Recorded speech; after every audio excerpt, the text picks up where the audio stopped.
Hello everyone, welcome back to Chapter 1 channel. Today I'm going to talk about a thriller movie named The Silenced. So, I hope that you enjoy. The story is set in 1938, during Korea's Japanese rule. A mother drives Shizuko, her teenage stepdaughter, to an all-girls sanatorium school in Seoul. With a strict diet and treatment, the institution aims to improve the health of ill females. Although Shizuko would prefer to stay with her family, her stepmother is adamant that she be left behind while she makes plans to visit her husband in Tokyo. As Shizuko arrives, the girls at the school eagerly watch her from the windows, curious about the new student. The principal greets Shizuko warmly, assuring her that she will regain her health soon. However, the school counselor immediately searches Shizuko's belongings, discarding everything except her clothes. When Shizuko tries to keep a notebook, the counselor slaps her for disobeying. Among the students is Kazue, a gentle girl who welcomes Shizuko and explains that the counselor's harshness was simply because it was her first day. Kazue reassures her that, over time, she will adjust to life at the school. Shizuko is introduced to her classmates in an embroidery class. When they hear her name, they exchange puzzled glances. A girl named Kihira helps her catch up with the class and becomes her friend. Shizuko takes the unusual medication that is provided to all the females before bed without asking. Shizuko is awakened in the middle of the night by Yuka, the girl's unofficial leader, who drags her to another room where she is teased with stones. Shizuko passes out and coughs up blood all of a sudden. The other girls are told to leave by Kazue, who steps in. It is implied that Yuka and Kazue were formerly close friends but are now rivals. The next day, Shizuko is called to the principal's office, where she is given an unusual tea.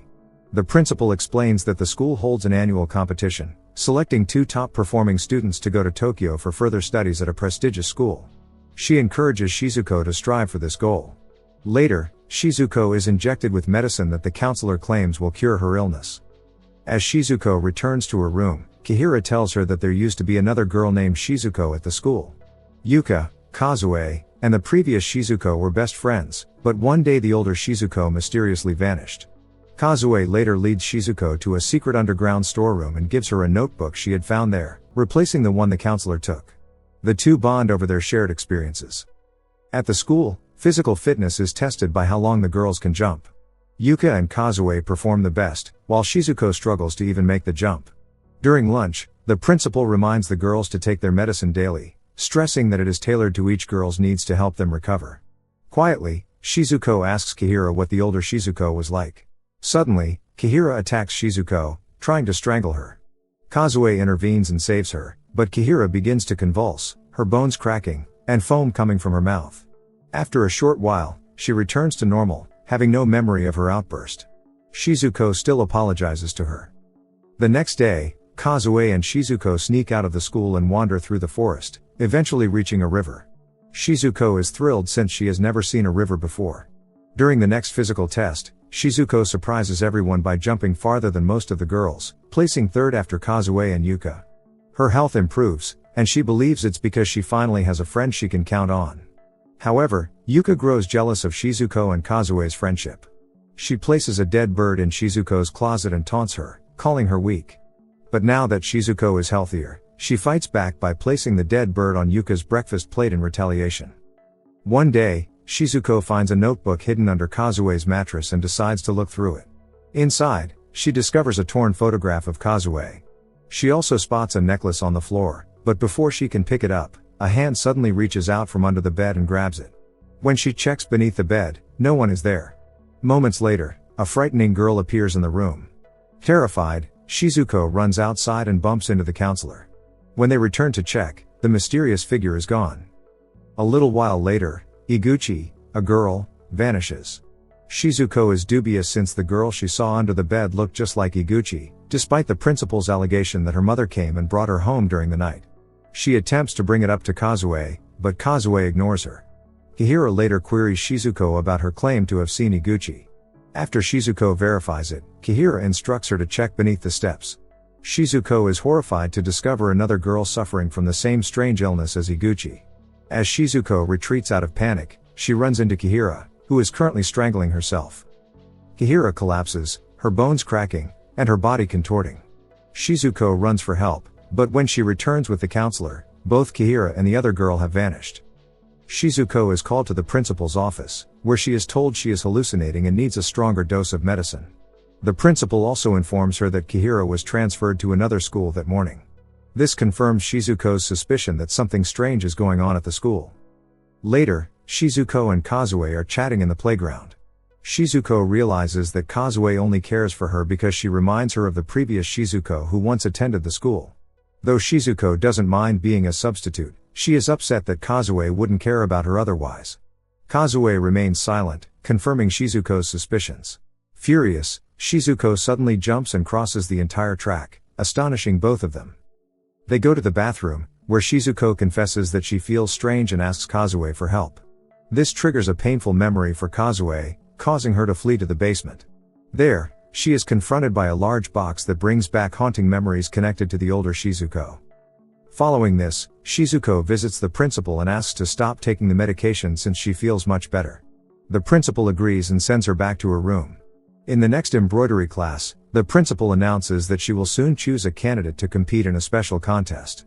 Everyone assumes it will be Kazue or Yuka, but to everyone's surprise, the principal selects Shizuko. Angered by losing her chance, Yuka confronts Shizuko when no teachers are around, slamming her into a cupboard multiple times. Shizuko, in a fit of anger, pushes Yuka back with such force that the cupboard's glass shatters. Overcome with rage, Shizuko grabs Yuka by the neck and lifts her into the air, displaying a strength that shocks everyone. No one dares to intervene, and Shizuko only regains control of herself when Yuka loses consciousness. Kazue then asks Shizuko if she's okay, even though shards of glass are embedded in Shizuko's palm. Shizuko says she feels no pain, which leaves Kazue shocked because her old friend Shizuko experienced the same thing. Panicking, Kazue shakes her, demanding to know her real identity. In the next scene, Kazue is unconscious on a bed, with Shizuko beside her.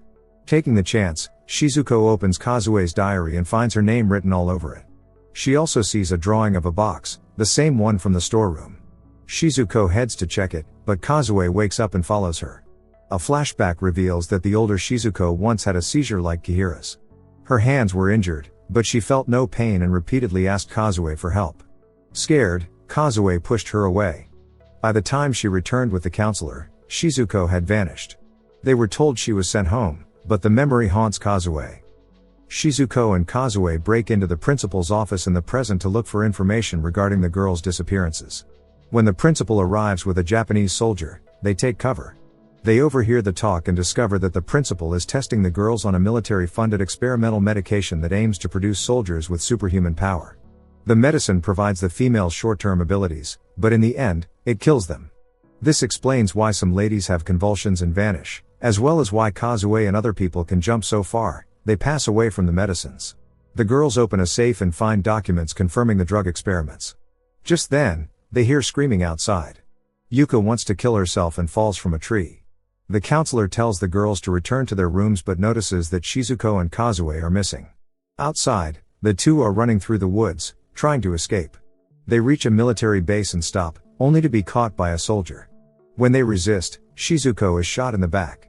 Kazue whispers something to her and flees while the soldier takes Shizuko back to the sanatorium.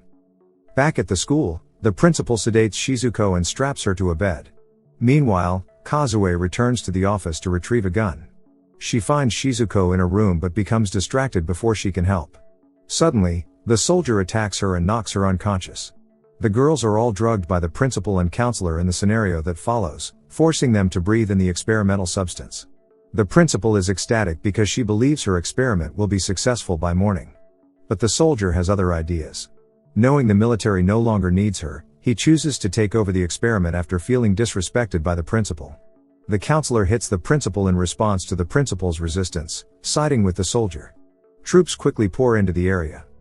Elsewhere, Kazue wakes up trapped inside a box filling with water. She struggles to escape but is unable. Meanwhile, Shizuko wakes up and starts searching for her. She finds a room filled with tanks, where the girls' frozen bodies are stored. Horrified, she sees Kazue inside one of the boxes, already dead. Overcome with grief and rage, Shizuko sets out to kill everyone responsible for the experiments. With her newfound superhuman strength, Shizuko hurls a heavy wooden door at the soldiers and the principal. Despite their gunfire, she dodges the bullets and takes out the soldiers one by one. Meanwhile, the other girls wake up, also gaining superhuman strength, and they attack and strangle the counselor.